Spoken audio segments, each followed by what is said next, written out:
Halo, Om Swastiastu, Assalamualaikum, salam sejahtera untuk kita semua, salam nama budaya.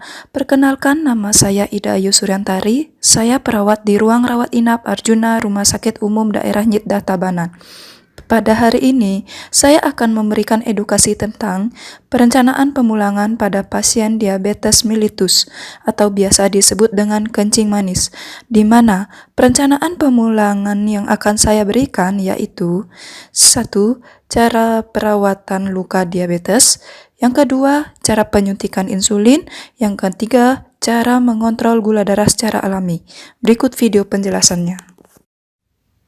Sebelum membahas tentang perencanaan pemulangan pada pasien diabetes mellitus, saya akan menjelaskan apa itu diabetes mellitus.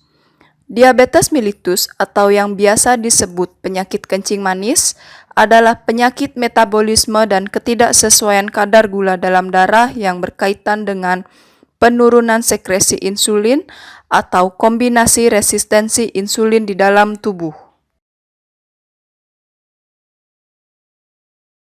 Persiapan pulang pasien diabetes mellitus meliputi 1. Cara merawat luka diabetes.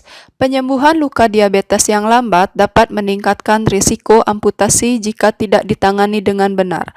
Berikut langkah-langkah untuk merawat luka diabetes. Yang pertama, bersihkan luka setiap hari. Membersihkan luka bisa menggunakan larutan natrium klorida 0,9%. Lalu keringkan dan oleskan salep antibiotik jika dokter memberikan salep antibiotik. Yang kedua, kurangi tekanan pada luka. Berkurangnya tekanan memungkinkan luka diabetes tidak bertambah parah dan lebih cepat sembuh.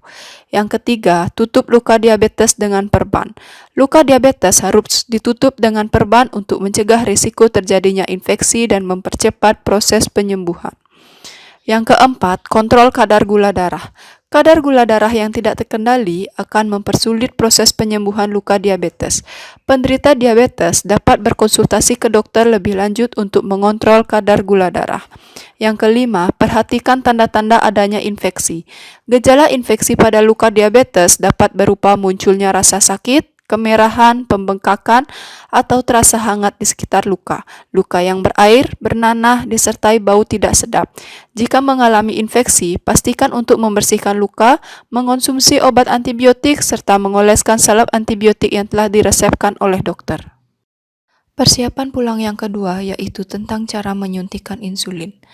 Berikut langkah-langkah dalam menyuntikkan insulin beserta gambarnya. Yang pertama, menyiapkan pen insulin, kapas yang berisi alkohol, dan jarum. Yang kedua, periksa nama insulin, jumlah dosis, serta atur dosis yang diinginkan dengan memutar tombol yang berada di ujung atas pen. Yang ketiga, bila jarum lama masih terpasang, maka buang serta ganti jarum yang baru. Yang keempat, menentukan lokasi penyuntikan. Yang kelima, mencuci tangan yang bersih dengan air mengalir dan sabun, lalu keringkan dengan bersih. Yang keenam, membersihkan lokasi penyuntikan dengan alkohol dan biarkan kering beberapa saat. Yang ketujuh, cubit daerah yang ingin disuntikan menggunakan ibu jari dan jari telunjuk. Yang delapan, menggunakan tangan lainnya, lakukan suntikan pen insulin di tengah daerah yang telah dicubit dengan daerah yang tegak, yaitu sudut 90 derajat dengan kulit. Yang kesembilan, ibu jari pada tangan tersebut menekan tombol pada ujung atas pen insulin sampai habis untuk mengeluarkan insulin. Tunggu beberapa detik lalu lepaskan suntikan pen insulin. Yang ke-10, bersihkan alat pen dan buang jarum yang telah dipakai. Persiapan pulang yang ketiga yaitu mengontrol gula darah secara alami yang meliputi berolahraga secara teratur. Berolahraga tidak hanya membantu menurunkan berat badan, olahraga dapat membantu otot untuk menggunakan gula dalam darah sebagai sumber energi.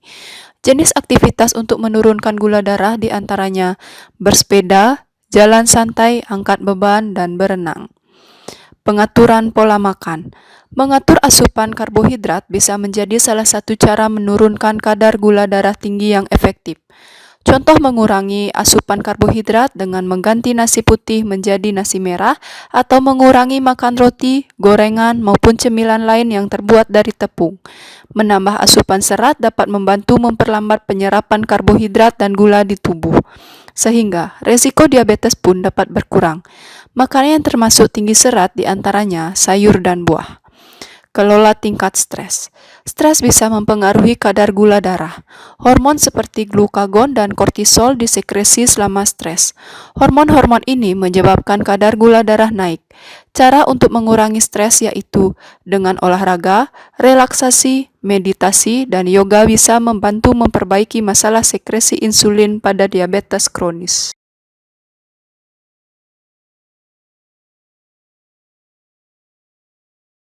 Di masyarakat, penyakit diabetes mellitus atau kencing manis ini dianggap susah untuk diobati. Namun, pada kenyataannya, penyakit ini bisa diobati asalkan kita mau menerapkan pola hidup yang sehat serta rutin mengontrol gula di dalam darah. Baik, demikian video yang sudah saya jelaskan. Semoga video ini bermanfaat untuk seluruh pasien diabetes mellitus. Akhir kata saya ucapkan Om Santi Santi Santi Om. Waalaikumsalam. Salam sejahtera untuk kita semua.